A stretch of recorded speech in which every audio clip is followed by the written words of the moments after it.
If you give a second grader a cookie, a collaboration between Miss Snipper's seventh graders and Miss Reed's second graders. If you give Quentin a cookie, Lydia, illustrated by Quentin White. If you give Quentin a cookie, it will probably remind him of Minecraft cookies. When Quentin is done eating his cookie, he will go play Minecraft.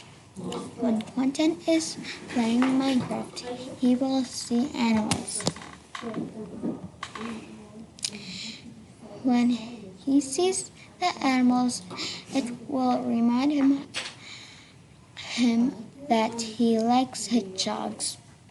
Quentin will go outside and look for hedgehogs.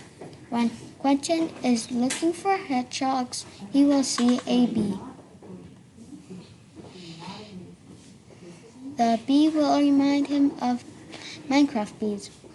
Quentin will want to go inside to play Minecraft.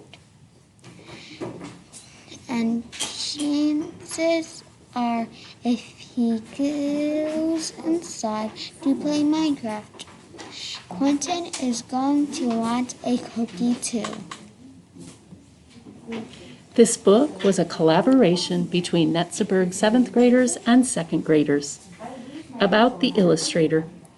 Quentin White likes to play Minecraft. He likes to go to the Nether.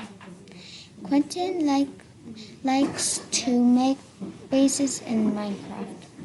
Tried netherite from his sister.